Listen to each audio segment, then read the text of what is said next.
friends, welcome to episode 144 of Storyteller Conclave. This is a show all about helping you run the best tabletop role-playing game that you can, whether you're a new storyteller or dungeon master learning the craft, or an experienced storyteller looking to take your game to the next level. I'm Sarah. And I'm Rob. How we doing, Rob?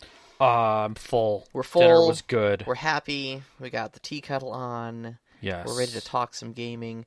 Greetings, by the way, from Detroit, Michigan, United States here, where the snowpocalypse is happening outside. Yeah, I mean, it probably is happening right now. Like, earlier, it was just like a wet dusting, and now it's like sloppy, nasty, getting fluff on top of it. So. Yeah, last night it was raining a little bit because it hit 40 degrees, and then it started raining slush this morning, and then it just turned into full-out snow. And so there's about 3 inches or about 6 or 7 centimeters out there right now, and yeah, about that, I would say. Hopefully this that you have a safe drive back, and that everyone else is staying safe and warm and just listening to our podcast. But hey, we got internet today. But we do have internet today, and if we lose power, I have a generator outside, and the batteries will start beeping at us. So we've got some small blessings here. Small blessings. So this is our second month in on our 101 series. So it's the first Wednesday of the month, which we're doing our 101 series. We started last month with inspiration and ideas for campaign, and we're stepping through that and now talking about concept to campaign. Right. So what do you do in the in-between steps? Basically, you've got a great idea, but how do you turn that into something you can pitch to your friends and be like, hey, I've got a great idea for a campaign. We're going to be using this system. Yep. We're going to play these types of characters, and we're going to tell this type of story with it. Yeah, so kind of building on what we started last week with the first 101 is that, if you got an inspiration, that's great. You can use homebrew or pre-gen and kind of flex upon that a little bit. If you're going after using something as existing source material like you did with Tamriel, be mindful of what you're extracting that the players will actually have contact with. Yep. Kind of keep your focus tight on that and keep the feel of the world. That's what's important. If when we talk about sandboxing with players, we're talking about giving them that agency. Writing something that is a full-on plan for them is not. Right. So that's one of the things. Just keep that in mind as you're doing things, and don't change away from doing hard moves. Those are okay. Changes happen, but don't railroad it. Don't have a railroad planned in your mind. And I think that's what steps a little more into concept and campaign, because now you're putting some of that down on paper and making some hard decisions. Yeah. You're actually starting to commit to some ideas. You're committing to a game system in this step as well. Yeah. And you're gathering your friends to your table. So this is basically the next step immediately after this, after what we're going to discuss here, is basically your session 0. Yeah. This is the prep for that. This, I would say, in some ways includes a little bit of session 0, but for the most part gets you prepared for it. Yes. For me, which is interesting, was I started going back over the idea for Savage Seas and taking the 7th Sea setting and slapping it into the Savage World rule set. And you were kind enough to find something, I believe, on Drive-Thru RPG. Yes. That was effectively like the Three Musketeers in Savage World, which inherently is a lot of 7th Sea. It's very swashbuckly. Yeah. And there was a lot of really good notes and pieces they did. In fact, one of the highlights of 7th Sea that we both kind of think are neat is the idea of sword schools and having custom ways to make attacks and things. And they had done a really beautiful job of not only explaining it, but making it work within the system very effectively. Yeah, absolutely. So it looked like a really good jump point, and it probably will be for me, but this past weekend, I had another moment of inspiration, which often happens when you're working on a campaign, and my brain went, why am I making this so challenging? Why am I writing so much? And I literally just set that idea to the side and took up this new idea, wrote it, and was more excited about it. It isn't a complete change for my plot, but it is in the sense that, of what I wanted to achieve and how I wanted to feel like 7th Sea, but it's a complete departure from my normal writing. It's a step kind of down for me. Okay. In the sense that I tend to almost write in a novella kind of way. Mm-hmm. I plan everything out in as far as my world of the players involved and make them very detailed. In this, I did something different, and Okay. it's just one point that I'm going to put in about the inspiration is don't write the future, write the past. Yeah. And create an event that starts everything. Yep. And I think that's one thing that I didn't think about, is that you can have as much past as you want, but really the players are in the present. And that's when the events start, and that's where their agency starts. Yes. So I rewrote based upon that, and I really liked it. Good. And it felt really good to be able Good. to write something simple, because again, I'm not writing for the future, I'm writing for the now. See, that's a lot closer to how I write. Yeah. Is I write a setup and a situation, and then I just let you guys go, Yeah. And there's actually a really good question that we received from someone that we'll discuss later about how to write a sequence of events and such like that. I think it was Hulavu, one of our Patreons.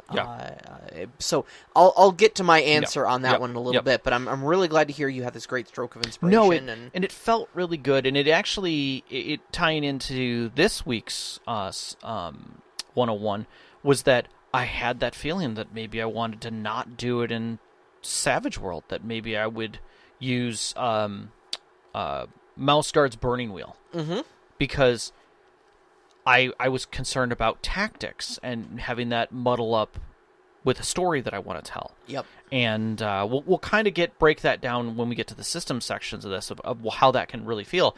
And you made some really great points when we talked about it, which is great. And that's another big thing that we're always going to say is bounce your thoughts off of other people. Oh, absolutely. Always. Absolutely. Especially your players. Hell, join our Discord. Bounce them off us. Oh, God, yeah. If you're scared that you don't want to, reveal something, join the Discord. Start bouncing ideas. Yep. So... There's not only us, but a great many other good storytellers on there who love to read plots. Yes, absolutely. That's probably our most lively channel is our story discussion one. God, I hope so, because we're called Storyteller Conclave, for God's sake. All right. So you've got a great idea for a campaign. We do. Now what? All right. So at this point, you need to kind of meld three things together. Yes. Okay? You need a system to play that story in. You need the story itself, and you need players to play in it. Yeah. All right. And I'm gonna preface this right at the beginning. When we use the word story, we're using it lightly. Very lightly at this Yes. point. Right. Okay, we've got an idea, and we'll get to what that story shapes up to be at this point. What it really means. Not thinking on high levels at this point at all. Okay, Correct. We're not thinking of intricate character interactions. We're not wondering what's going to how many game sessions it's going to just. We're not even talking about encounters. Just scrap all that. Just, right. The story is an encompassing word speaking to the plot of the adventure. Yes. So. All right. So. Systems. First, we're talking about systems. Yeah. And immediately, I think one of the big things that I see as a big hurdle when people are going for systems is what I am calling the everything is D&D problem. Now, the everything is D&D problem is essentially that D&D is arguably the most popular tabletop role-playing game in existence, honestly. And with the recent swell of things like Critical Role and such like that, it's only becoming more mainstream. It's only becoming more popular and such like that. So it's typically the first thing people reach for when they're thinking of running a new story. Yeah, I mean, we do. It's what's accessible. Sure, it's what I ran Tamriel in, for the first 20 game sessions. Yeah, I mean, I would say, like you said, arguably in America, it's a household word now and has been for, I would say, decades. The problem is that it is a hammer, and everything is not nails in the storytelling world. Exactly. It's a good system, but it is not the best system for everything. And depending on what type of story you're trying to tell, it may not even be top 5. Yeah, honestly, it very much might not be in the top 5. And the other problem that you run is D&D as a system isn't totally setting as agnostic. And that presents a whole nother list of issues. Right. It is a good fantasy, high combat, tactical game where most problems are going to be solved by deleting the HP pool of the thing that is causing the problem. And the life-to-death ratio of the players is in favor of heroism. Yes. Not fear, not concern. This is the brash actions exist. And the other thing that we kind of discussed with that is that it is not necessarily a very good system for any kind of politics or social dancing. Now, there are some new books that have just recently come out. I actually haven't gotten a chance to review all the social stuff in it, but there's quite a bit in there. And I think you could say that they are doing some things to make adjustments to that. Sure. But for the whole of it, your character class, every single level, gets more ways to delete the HP of someone else. Yeah, exactly. Like, that's the primary draw. If you cannot delete HP from something, you're kind of useless for 50% of what D&D is, or more. Yeah, and the fact that 98% of the character ability, the class abilities you're going to be receiving, are going to be combat based. You know, like you used the hammer and nail analogy earlier. It's giving you a box full of very shiny, different shaped hammers, and every problem starts looking like a nail. Correct. You know, yeah. So it's not that it's necessarily bad at social stuff. It's just, I would say the social stuff is maybe a little underdeveloped in the rules system. And you may need a different hammer or cap on your hammer. But there's nothing else to support it. Correct. You've got skills like persuasion and intimidate and, things like that. But there's really very few feats that support that sort of game style. There's very few class abilities that support that game style. Pretty much everything is more efficient and fun, different ways to kill things. And so if you're trying to run a game where the focus isn't going to be killing things, D&D may not be your best grab. And we're not saying that that D&D may not be a good solution for it because it's not, dwarves and elves and orcs firing magic. Remember, we're talking about high fantasy. And high fantasy, if you go back a few conversations with us to where we were talking about settings, high fantasy is just saying that there is magic and swords and wizards and this illusion of understanding. It is not tech. So, yeah, it will work fine for something like Star Wars. There's no reason it isn't, because that is high fantasy. You have wizards with laser swords and monstrous friends who speak in other languages. Mm-hmm. Okay, there you go. You could do it in a steampunk as well. There are plenty of steampunk settings for D&D. So, realistically, it's just a matter of the feel of high fantasy plus tactical. Right. So, anyways, we've kind of belabored the point of D&D and why it's not the best for every situation. But the converse to that is that there are systems out there that do specialize in varied other situations. Sorry, I'm only laughing because I think the theme of 2022 for Storyteller Conclave is not everything should be played with D&D. Because we keep coming back. It's really shaping up to be that. We're not D&D. Please don't not sponsor us. But we're just putting it out there that there are other systems. There are, and I think it's one of the main goals from the very beginning of the show was to be system agnostic because we didn't want to cater to just D&D. And because we're sipping tea, I'm going to have to throw a spiffing Brett moment in here. If we ever want to get sponsored, Savage World, we'd love to have you. right. Pinnacle Entertainment, if you're listening. Yes. Anywho, but anyhow, There are a lot of other great systems out there. So, like, if you're trying to run a cosmic horror story, inspired by H.P. Lovecraft, I mean, I got great news for you. There's Call of Cthulhu. Yeah. There's Dread. Yeah, if you want to go real simple. There's Alien. You could totally use Alien. You could totally use Alien. There's a lot of good systems. Even if you are kind of homebrewing it from the side, there's still systems that cater towards those playstyles. And the Alien one would actually be a great Lovecraftian in space setting because or system, because it also speaks to all of the corporations and that kind of logistic work where you have these shadowy groups who are doing things kind of in the open. Yeah, exactly. Now, we say all that. We say, hey, you don't have to use D&D. But, and this is kind of where the everything is D&D problem comes in, get a new system sounds really easy on paper, but it depends largely upon your players being willing to give that system a try. I've read several... I subscribe to several of the D&D related subreddits on Reddit, and I've seen this discussion happen time and time again, where players or storytellers will go on there and say, I'm trying to tell this type of story, and I'm having problems using D&D for telling that story.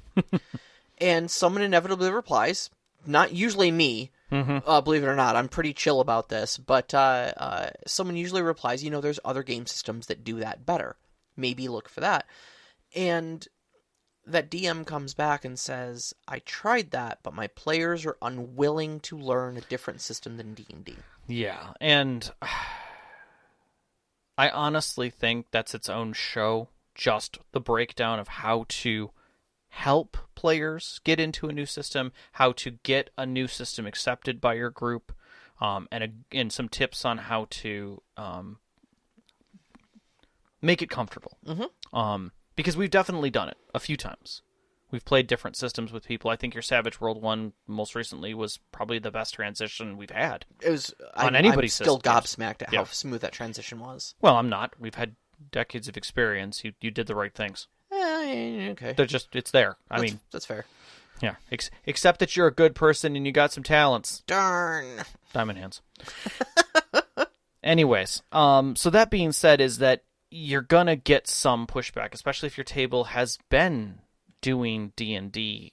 But if it's time for a transition, sometimes that's not a bad idea. Yeah. The things to keep in mind, though, is that you're not the only one playing the game, and learning a new system can be daunting. There are a lot of rules in systems. And unless you're moving to a rules-light system like Savage Worlds or WRM, Dread, something else like that, where you can learn learn the rules for it in 5 minutes, you may get some pushback on that. If somebody plopped GURPS in front of me and was like, "Okay, now we're doing this," I'd be like, "Oh God, I have to study for finals now." It's like that is kind of true. That's a lot to go over. Or Palladium in general. Or Palladium in general. There's just a lot to of take history in there. Yeah. So what makes a system right? And I think that's really what you need to break down is there a set of factors that help you determine what makes this system right for what you're doing? And that way you can help, come to a consensus even within yourself. I think that one of the big things is accessibility. Oh, yeah, absolutely. Not only for you as the storyteller, but for your players. Now, granted, Drive-Thru RPG has made that exceptionally easier. Things like D&D Beyond. The Suede site has made character creation so much easier for Savage World. Yep, quick start rules for certain systems that are pared down free PDFs or heavily discounted PDFs. Yeah, for a lot of systems. I'll flat out say it. Sometimes the older systems have some cheaper books out there that you can get your hands on for really inexpensive. So, and I say older, I mean existing systems. White Wolf, Savage World is very much an existing system. So you've got an advantage there as well, that they're products that have been out there and that you have some accessibility to it. But that is often a consideration that I would put out. I think arguably probably the heaviest weighted one sits within familiarity. The big thing about familiarity is that, first off, is the system easy enough for you to understand? Yes. Okay. Easy enough means able to adjudicate the rules smoothly, or at least understand the spirit of the rules enough that you can make calls on the fly. And that's one of the things I love about Savage World so much, is it's not rules light, it's mechanics light. There's a lot of rules. There's just very few mechanics to adjudicate those rules. Right. And so I feel very comfortable as a storyteller. I may not know everything there is to know about Savage Worlds, but I understand the spirit of the rules enough that if I need to, I understand that a +1 is a good bonus. A +2 practically assures success. Right.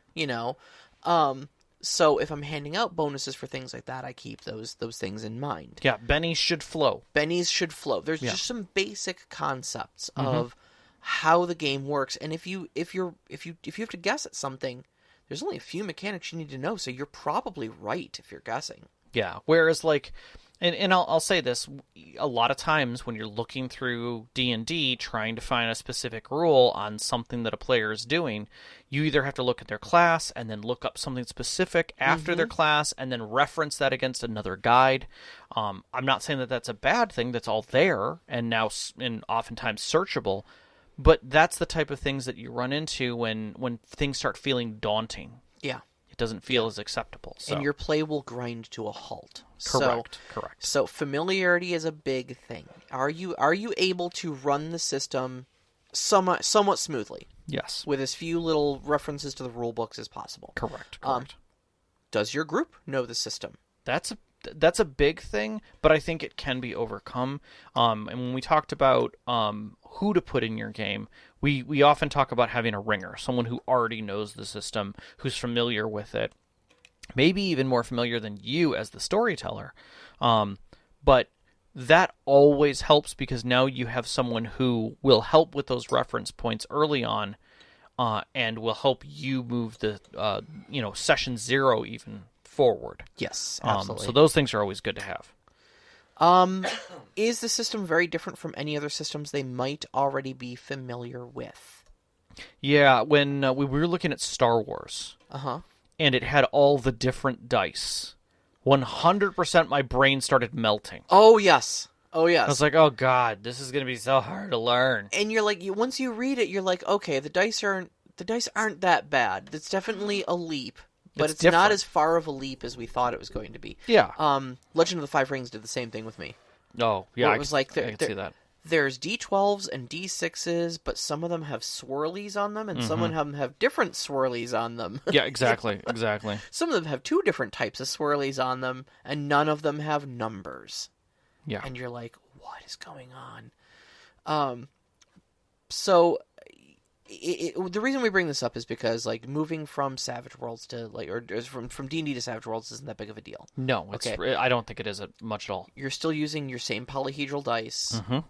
You're still rolling to hit a target number. The target number just happens to always be 4 in Savage Worlds, but you're still doing that. There's a lot of similarities. Yeah. Between the two systems. And so you can use that knowledge you're already standing on to bridge that gap. Yep. But if it's completely out of left field, this may be another hurdle for you. Yeah. And the last huge big one, are they willing to learn a new system? Yeah. There are some people who are just like, look, I work for a living. I have kids. I have, a job. I have concerns and stuff like that. I don't have time to sit down and read a 200-page rule book. Right. I mean, sometimes I feel that same way when I end up going to do board games at somebody's house, and they pull out a game that has, like, 100 pieces. Like, I have my own card in 12 pieces that I have to keep track of, and I'm like... And then there's a board that I also have to keep track of, and I'm like, oh, man. I literally just finished doing IT. Please don't make me do this, too. Yeah. So. Yeah, exactly. Well, we talked a little bit about that in our RP as board games episode. Yeah. Was it last week, I think? Yeah. Where you run into those situations. Yeah, it does. It's so easy to run into those, and then you're like, okay, well now I've just lost some members of the team that I wanted to have. Or they'll agree to it, and then they'll just never engage. Right. Because that becomes a barrier for you. Yeah. If you, and we'll talk a little bit about this a little bit later, but if not knowing the system means you don't know how to engage with the rules of the story.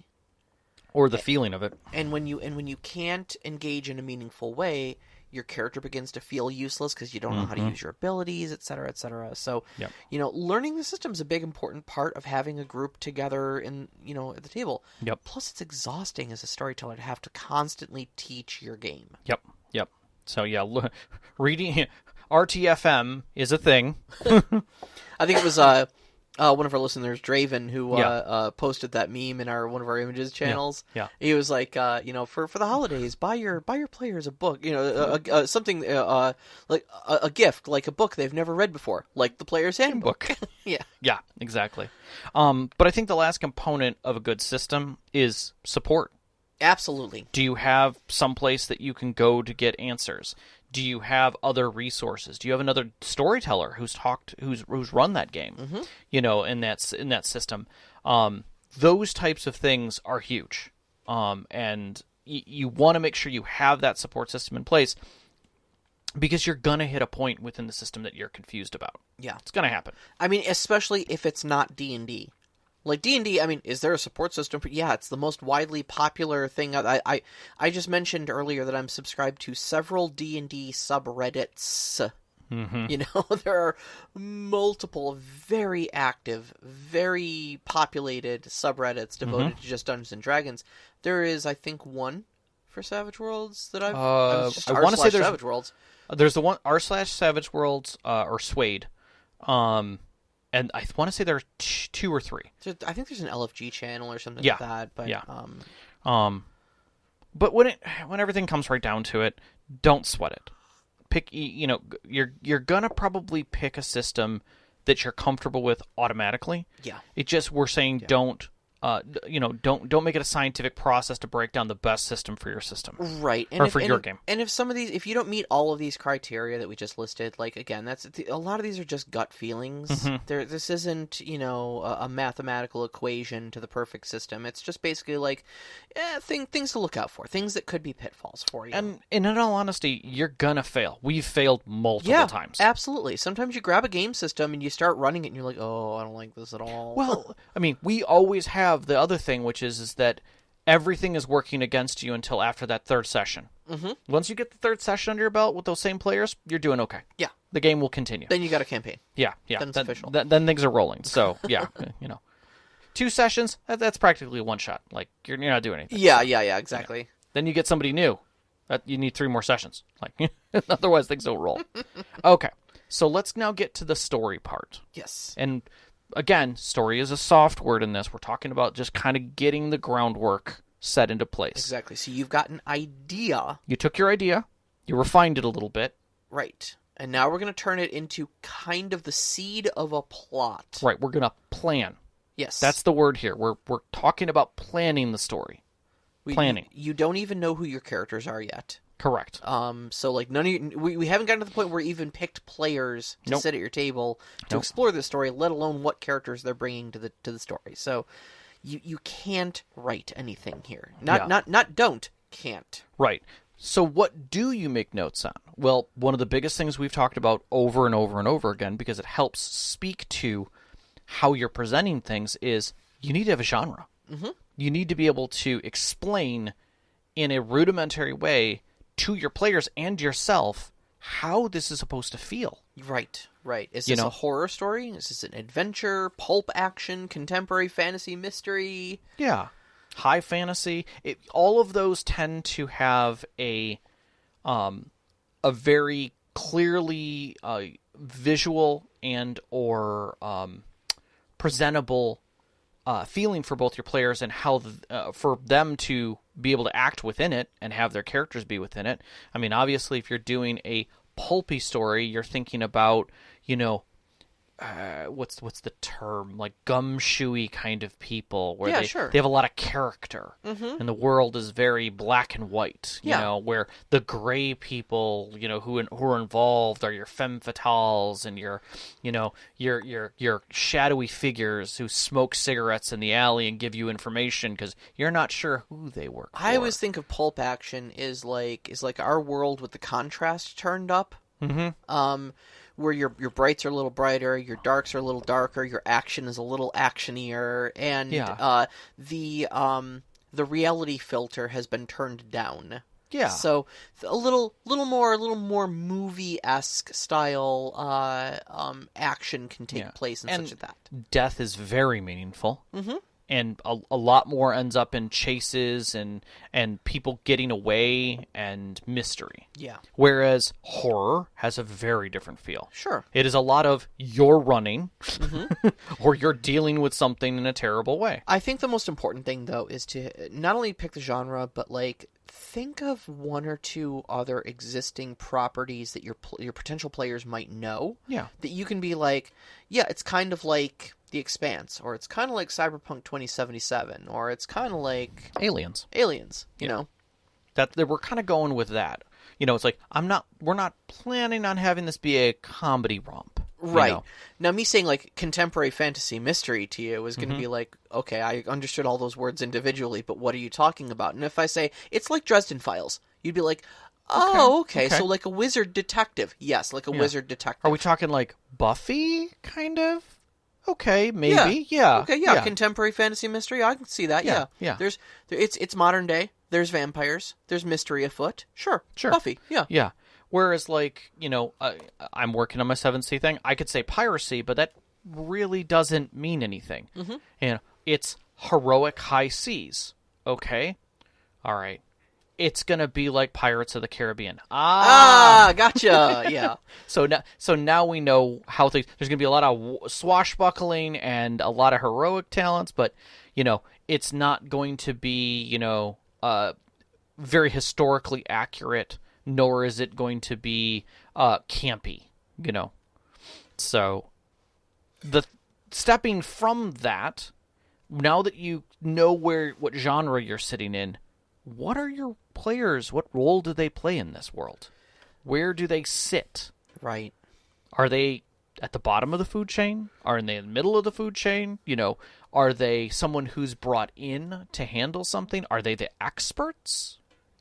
All those kind of people who sit in, like, we talk. I bring around the scope of like a high school.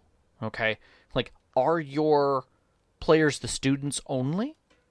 And they're dealing with the political environment of the school, or are they the janitors that have to clean up after the chaos of magic school? Yeah.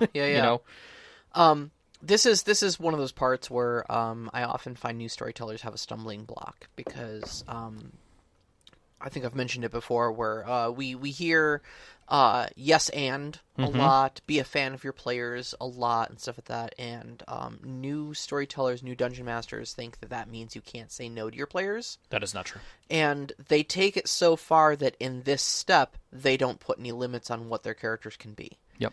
And then they run into problems when somebody wants to bring some weird homebrew monstrosity that doesn't fit with their story, and then they're like, how do I deal with that? And like, just tell them no. Yeah. Like, that's it. Yeah.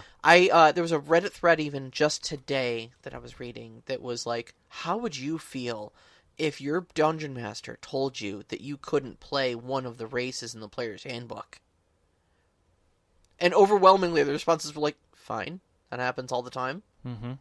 Like, what's the big deal? Yeah. If it's really story dependent, like... Yeah. Did your mom say yes all the time, and right. now you're troubled by this? Like, I'm confused, So, defining the role of your players in your story is important because it sets expectations for what type of characters they're going to be making. Mm-hmm. And that I find, like, at least for me, as a player... Mm-hmm. That's a great source of inspiration. When a storyteller comes to me and says, I'm running a game, you guys are going to be playing these types of characters. You're going to be playing asteroid miners caught in the middle of a political upheaval. Mm-hmm. Oh, we're asteroid miners.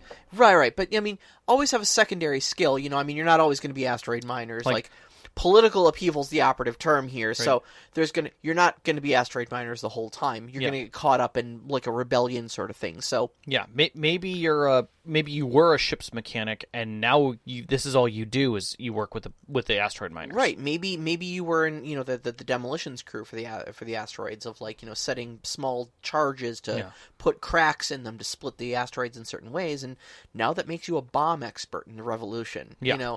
Like. You can do a lot of cool stuff with this, but when your storyteller comes to you and says, like, this is the type of characters we're going to be making, for me, that's when my brain starts. Yeah, and you want to hand that dish of creativity over. Right. Like, the worst thing a storyteller can do for me is be like, we're going to be playing Cyberpunk. Okay. What's the story? It's going to be Cyberpunk. Okay. All right. Is it just like core Cyberpunk, or it's like, it's my own homebrew world? Okay, great. Now I have even less of a setting. It's a sandbox. You can make anything. Yeah. Great. I'll make it work. Mm-hmm. I'll make it work. I'll figure a hook for you. And it's like, no. Or the hook is, you're all in this place. Yeah. Oh, great. Okay. Wonderful. My character's motivation is leave the place, Exactly. I'm going home, guys. Exactly. So, and that kind of brings us up to what will the players do with the story?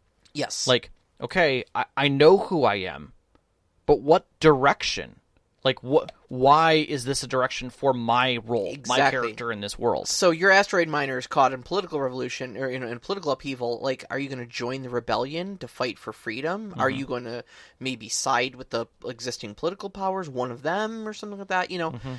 Is your guild of mercenaries going to be the ones that the king chooses to fight the dragon?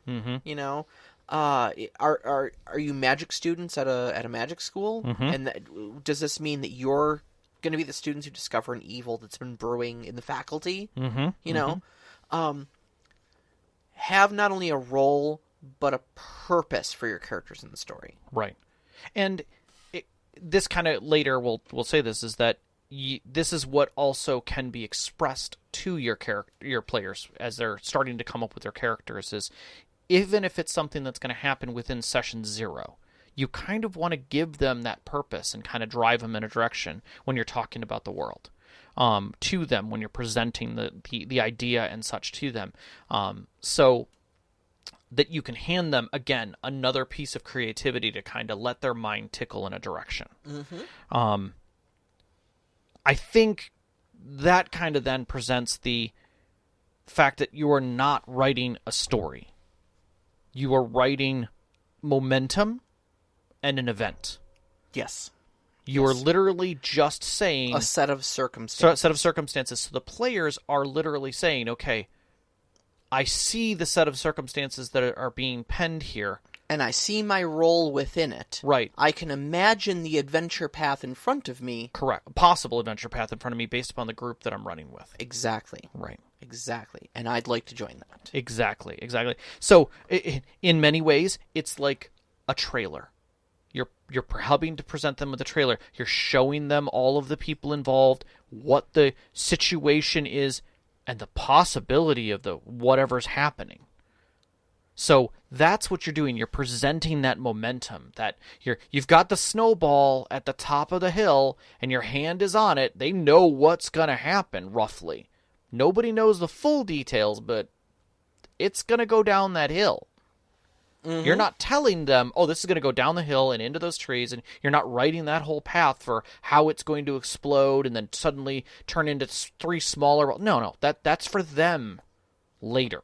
Exactly. You're starting... You haven't even gotten players to agree to be at your table yet. Yeah. Calm down. Calm down. That's right.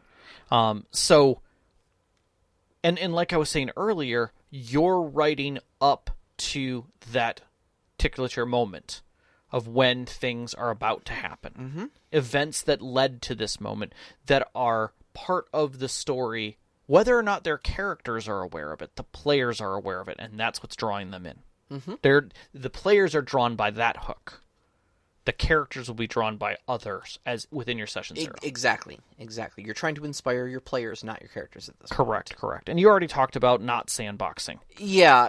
Avoid the sandbox when you're pitching a game. Avoid the you can do anything. That's not a direction. In my humble opinion, that's a cop out. Especially if your players are new or new to the system or setting, they're not going to understand what they can do. They're not going to understand what they should do. And therefore, they won't do anything. They're not going to have that inspiration to like, well, you said I can do anything, so I'm going to do this, you know. And chances are, you as the storyteller don't want them to do that either. No, that's a recipe for chaos. Yeah. It's always best to give your players a motivation rather than depend on them to motivate themselves. Correct. Unlike cats. They will only get into trouble once they're in game. Yes. You gotta get them there, though. And like cats, they're not going to get in the carrier without a good reason. So, speaking of which, finding players. My cat is very much like me. It's not going to get into the carrier without a burrito. Yeah, well, that's pretty much true. So, I don't think we need to dwell too much on this because, honestly, there's a bunch of different ways to do it now, and it is challenging. It's probably one of the most challenging parts if you don't have a regular group. Yeah. I've seen this a handful of times. You and I are both very lucky to have yes. super curated group of players that are all super into our storytelling styles, and we can basically either of us can go, I'm running wah, wah, wah, wah, wah, wah, and Doesn't even matter if we, what would we say at that point? We'll find 4 to 5 players. We will have 4 to 5 players. Probably there. more, but with bells on. Yeah. But there's a lot of people who don't have that level of gaming privilege, I suppose. That's a good way of putting it.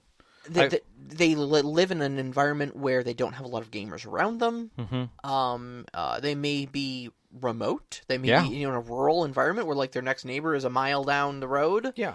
It's you don't have a lot of people to choose from. You're not going to go through the phone book and ask people, "Hi, would you like to play my game?" So, if you're still looking for players, that's totally understandable. We understand we're speaking from a place of privilege when we say, "Oh yeah, curate your group." But there are solutions to this. Mm-hmm. We mentioned online. There are sometimes LFG subreddits. Mm-hmm. Yep. That LFG stands for Looking for Group. Mm-hmm.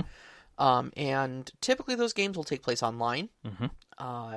So either through a dedicated virtual tabletop like Foundry VTT. Yep. Or through an online tabletop like Roll20. Yep. Roll20 is a good example. And I think Roll20 has its own huge LFG forum. It does. You can actually post your game Fully. publicly, and people will just sign up for it. Yeah, I'm a GM. I'm running it on these nights. Sign up, and people sign up. Yeah. So those are some other solutions for you. Also, your FLGS, your friendly local gaming store. Yes. A lot of those will still have post boards advertising games, looking for players. Yep. And I've actually heard, and I was looking this up, was that some LFGs do speed GMing nights, where you can go in and a whole bunch of GMs are there, and you have 5 minutes as a storyteller to talk to new players one-on-one. Excellent. To get to know who plays and who's in the area. Excellent. Yeah, it's a neat idea. I never thought about that as a whole, but it only for you sit down in front of them for 5 minutes. You get to know the kind of stories they write, they're in the kind of settings that they run in, and systems that they run, and what they currently got going. And it gives you that access so that when you look up at the board, you're like, "Oh, I remember this guy. He's running a game in 2 weeks. I'm interested in joining that." Yeah, absolutely. So, yep. Absolutely. And then, just the one thing to keep in mind, though, is that with LFG posts and stuff like that, I'm sure the speed storyteller thing sounds great for weeding some of these things out. But I also listen to, DM horror stories and such like that, and some of these are from, random players. They're grab bags. I'm not saying random players are bad. No. I'm saying random players are... Random. And sometimes they mesh with you and you make a great new friend, and I'm so happy for you. And sometimes they're the person who destroys your game. And so just be careful. Don't be afraid to say no. Don't be afraid to set boundaries. Throw your X cards. If a player's not working out, excuse them from your game. Yep. That's perfectly okay. It's perfectly okay. Save the table. Yes. Save the table. Save your sanity, man. Life is too short. Yeah. Life is too short to put up with some jerk who's screwing with your game. There are more people out there. Yes. So now we get to pitching it. Mm-hmm. And this is where things can sometimes get heavy. I've seen some pitches that are practically novels onto themselves. And I've seen some where it's already. 3 lines. It's like, we're playing D&D. It's an adventure module. It like Ravenholm, and that's where they leave it. Love it. And you're like, okay, well, that kind of paints the picture. Not always, because then you find out it's not Ravenholm. It's not even about Ravenloft. It's Ravenholm, which is like Ravenloft on another system. Okay. Which is not D&D. And 2, it's you don't know what they're actually referring to. You're taking a guess, and that's where pitches have to come in 2 parts. One, you have to be able to have players want to play the story. Yeah, you have to get them enthusiastic about it. It sounds so self-evident. It really does. But you would be surprised. The enthusiastic player plus enthusiastic player's unenthusiastic spouse is a combo we've seen way too many times. Yes. Way too many times. So when you get to that point, it's when you present your system and such, you have to have two kinds of it. You have to present it not only as this is the fact of what's going on. Mm-hmm. This is the system. This is the feeling of the game and the general direction. And then you have the flavor that goes along with that. Mm-hmm. The trailer, if you will. Sure. Which, again, has to be brought down to the scope at which the characters know about. Mm-hmm. So all of that kind of comes in a bunch of different things to make it fit so that when those players look at that listing or hear from you directly or sitting at the bar as you're describing things, they don't have to sit there for 4 hours while you talk about all of this thing that you've been crafting in your head. You see, my game takes place in Tamriel, and the Tamriel has 9 races. See, starting with the Dunmer, back in the ancient days, there was Hadu and Anime, and yeah. Exactly. Like, that's not the way to present enthusiasm into someone else directly. Now, on the other hand, if you know somebody who's a huge freaking Elder Scrolls fan, you don't have to go into high detail. You can just say, "Buddy, it's Tamriel. Let's go." Yeah. We're doing this in Tamriel. They're going to ask you, well, what game or what time period? Third Era 415. Let's go, gamers! There you go. And Sarah's selling the story.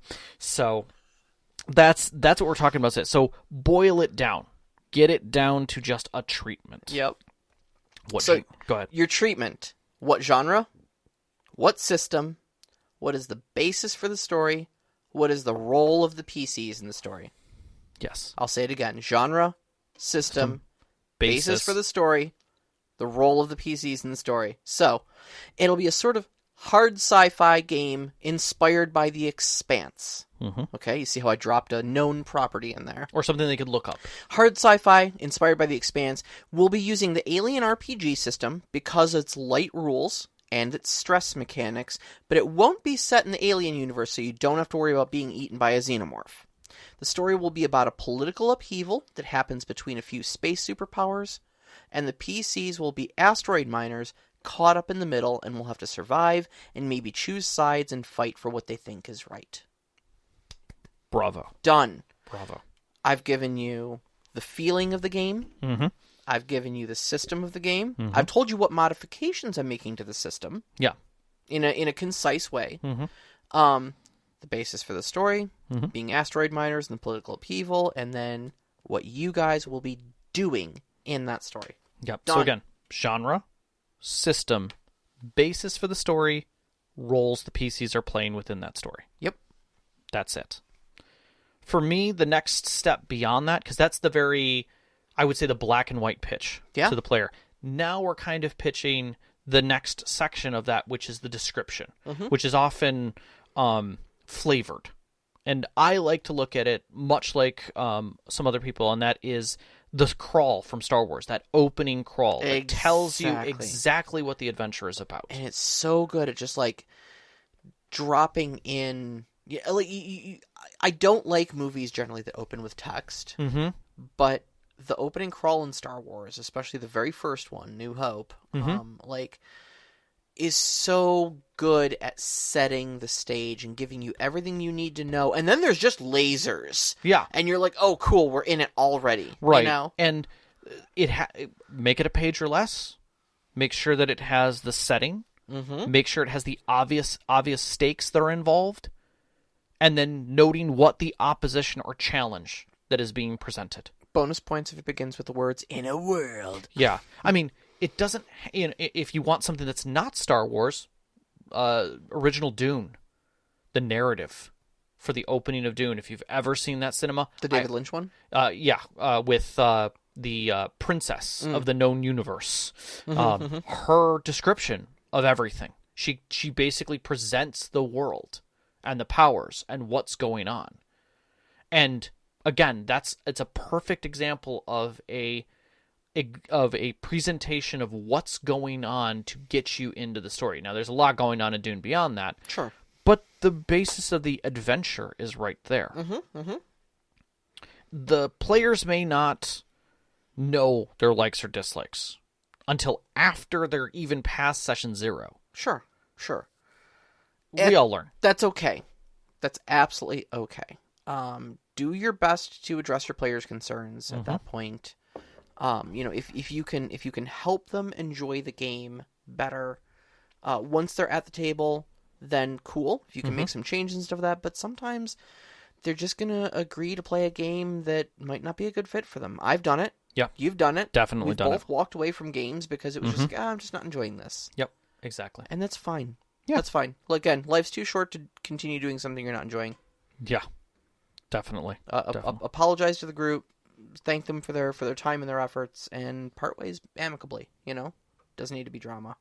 And it's not the end of the world if it happens to you as a storyteller. If a player walks away, get a new player. Yeah, pull somebody else. I'm sure there'll be somebody. Find somebody else. Find a way to write that other character out. Yep. Write that other character in, and boom, continue with the story. That's right. So, we have some good questions. I would like to get through these. We really have some good questions. You want to start? Sure. We'll start with the Mad Elf. Okay. And I'm going to jump to his question. Sure. And that is, for someone who has not developed a consistent player group, what are the things you suggest looking for to have the group or groups you want to play? Oh, wow. So, I think first, I look for people who are fans of the genre. Because I think that's probably the strongest element. Like, I have players in my curated group, several players, that do not like horror. Correct. I will never be able to run Call of Cthulhu. I will never be able to run Dread. I will never run Alien. Sad trombone, womp womp. But that's just my gaming group. I do know that a lot of my characters like pulpy action adventure. Yes. I know there are several game systems I can always run for these groups, and it'll be like ringing the dinner bell at Pavlov's place. Yes. And so I think knowing the genres your players are going to enjoy gives you at least a pool of game systems and a pool of stories you can tell. Yes. And you can curate a game group off of that. Yeah. I think the other is the level of availability that your players have is another thing you need to look at. Well, that's a huge thing, especially. But it's connecting that availability to you as the storyteller. If you're gung ho and you want to run it weekly, but you've got players who are definitely not going to be able to meet that standard, even bi-weekly or monthly. They're probably not going to be a very good fit for the game. It's going to feel very inconsistent. It's going to be a harder job for you to keep pulling them in and out. Yeah, exactly. So I know some groups too that are like, if we have 3 players, we're playing. Yeah, and I can't imagine having players dropping in and out of your story constantly just because somebody had a babysitting issue or somebody had to work late or somebody's just tired. Yeah, Yeah. There feels to us it feels more like you're less of you're scheduling a party that you're hosting and more like you're having Taco Tuesday or Thirsty Thursdays. Yeah. Which I mean, depending on your gameplay and how many hours you're devoting, that you're finishing a session every time. Yeah, I mean, it might work. If you're running something a little more episodic, you could do that. Yeah. I'm sure. Neither of us tend to run episodic. We tend to run epic campaigns. Yeah. So. But I mean, like Mouse Guard. The way we play our Mouse Guard feels like it could be finished, and you could easily do that. I could see it. Yeah. I could see Mouse Guard happening like that. Yeah. Yep. But again, it really comes down to the conciseness of the stories and getting everybody there and behind it so that you wrap it up so that you could do something like that. But again, consistency is a good thing, and making sure your players are all on that same availability curve. So for me, it's enthusiasm, consistency, and creativity. You're going to get 2 of those. Okay. Maybe not even session to session. Sure. But if you can get 2 of those out of your player, I think you're good. Yes, I think so too. If somebody's really enthusiastic and exceptionally creative, but you only see them about 1 session out of 3, you might accept that. Because when they're there, man, they're on. And that's half it makes the story. Yeah. On the other hand, if you have somebody who's exceptionally consistent and is very creative, but they're not really enthusiastic about the world, that's kind of a mainstay. You can help them with that enthusiasm. Yeah, exactly. So, exactly. All right, so Overwatch asks, it's a long way between a good idea and a fully functional campaign. Very true. Is there a recurring hurdle or friction point you find yourself struggling with whenever trying to take a great concept and turn it into a game. Yes. Yes. I make things that are too complex. I 100% for page 1, I write too much way early on. I make these detailed worlds with these complex characters, and my issue is that it doesn't translate well for every person who encounters them. Mm-hmm. Like, sometimes I'll tell you about a something I've watched, like a series or something, and I'll be like, "Oh my god, this character is amazing, and you have this history, and you're picking up these things from him, and blah blah blah blah blah," and you just look at me with this blank stare, like, "How are you getting this out of Gravity Falls?" Right. Like, because I have a different lens that I'm looking at it with, and because of that, there's this subtle expectation in my mind that my players will, and I make that mistake every time. I go too far. I go way too far. And I have to dial myself back to, that's great for history for me. Yeah. The event is what's important, and stepping from that point forward. Yeah. Does it fit the genre? And conversely, how does that translate into the tabletop game? Like when you are writing a show or a book, getting the history of that character and stuff that across is very important. But when you're at the tabletop, like, are you telling our story or are you telling that character's story? Exactly. Like, I love your games, but I don't want to sit here and listen to an NPC's story for 4 hours. Exactly. I want to tell the story. I'm the player character, you know? Yep. Exactly. And that's what it comes back to when we were talking about, is the world about the player's actions and changing it, or is the world happening and they're reacting to it? You know, is the setting, you know, Germany, World War II, you are all civilians surviving in this particular town, which is being beset on one side by French troops, and the Germans are currently trying to overtake it for a second time. Oh, well, I know exactly who I am. You know, like, well, this is gonna suck. I'm also not changing the fact that the war is here. Like, correct. That's just happening, right? You're not gonna fix this battle, kind of a thing. For me, my major hurdle is the part where the players have a role in the story. It's hard. It's not necessarily that I write too much. It's that I'm good at writing circumstances, but then sometimes it's that transition of, like, how are the players going to are intended to interact with this story and make changes to it, you know?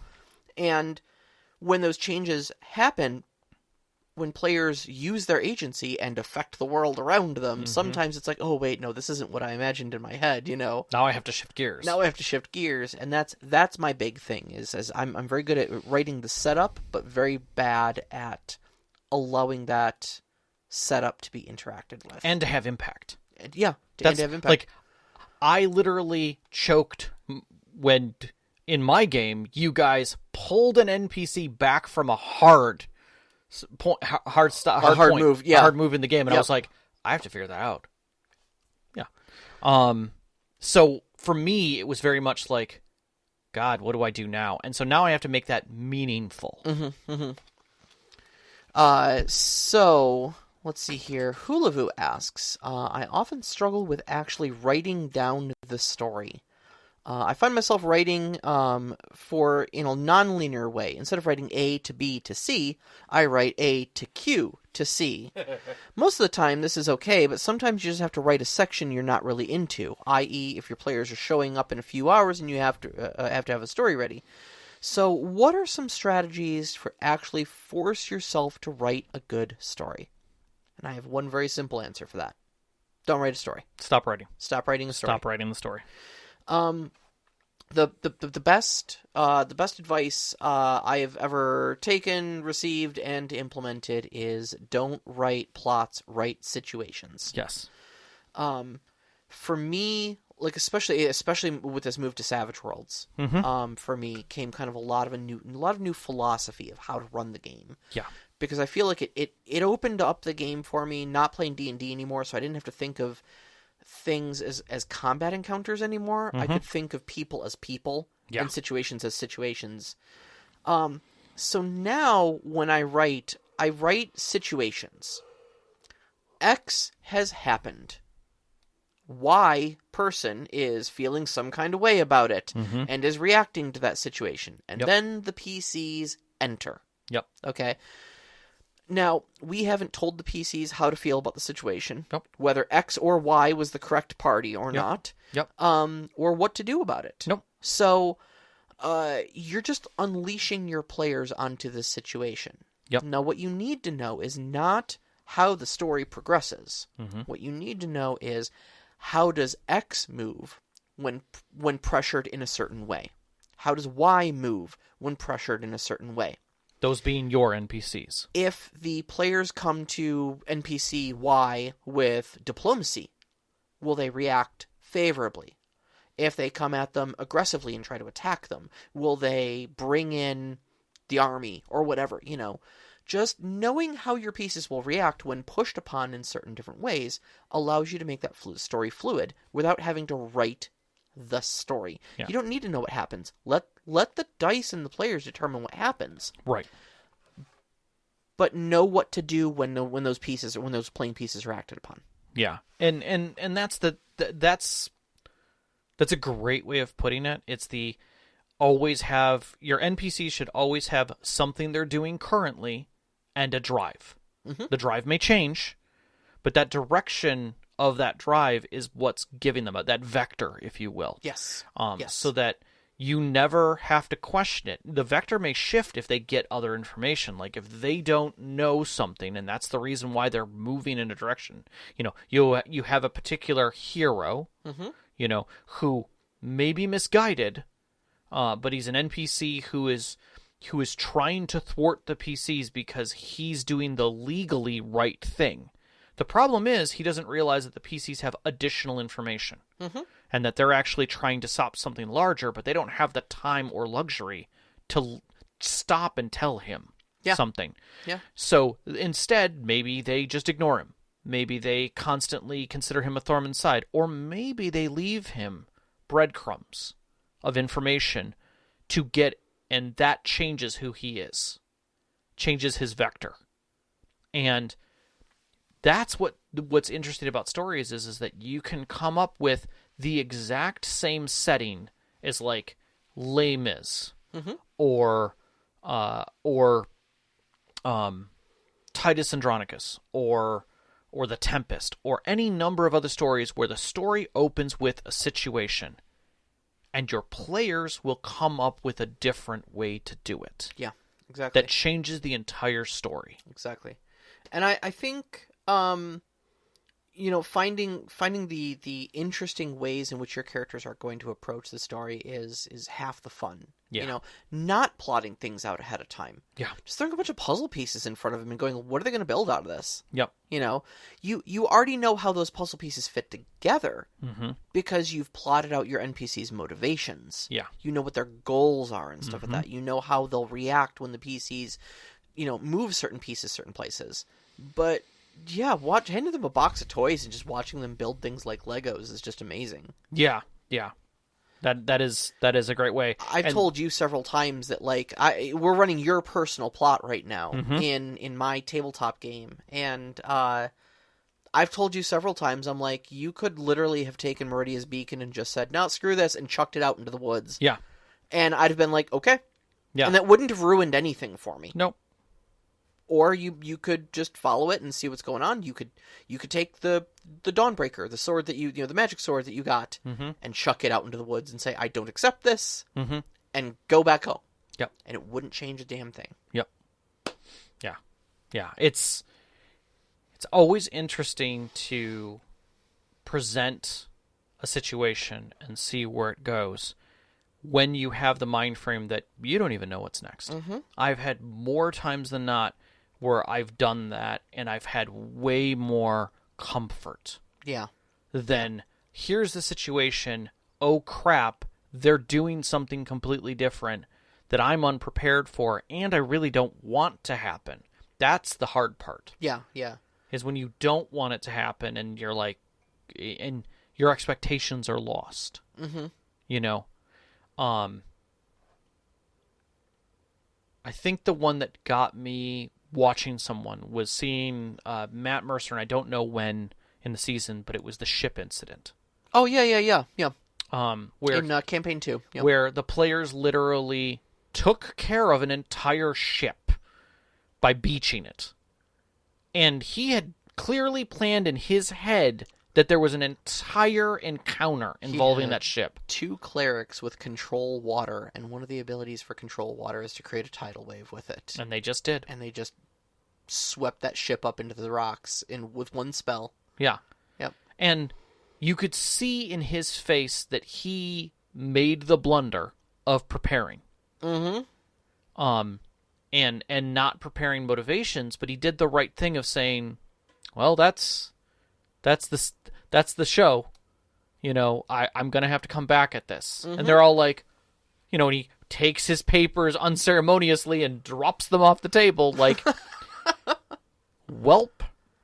But I think, like, I empathize with Matt on that, but at the same time, like, that's, man, you gotta let plan. that happen. You gotta roll with that. You gotta let that happen. Like, and he did. He handled it with their power, their agency, and stuff like that. Like, he got a little salty. Just he got a tiny little sprinkle of salt. But it's good. That's Right. good to see. As another storyteller, it's good to see those moments and recognize that it happens. It was humanizing, to everyone. Yeah. That it's raw, it's obvious, it's gonna happen. Right. And I assure you that other stories, you will see that. Oh, yeah. Yeah. The one I keep coming back to is Prince Molegvar, where I had this big boss battle whipped up, and I had your standard tomb battle. Yeah. You know, the ancient undead prince rises from his tomb with his two cronies. Cronies, his retainers is the word I'm looking for. And three rounds he lasted. 3 rounds. Yeah. 18 seconds. A heat metal spell undid him. Yeah. And that was it. Yeah. He was just at disadvantage because he was wearing heavy armor, and that's it. Yep. It's the whole thing. Yep. You wrote. And you sit through those moments as a storyteller, and you're like, do I make it worse next time? And you just have to accept the fact that they won. Yeah.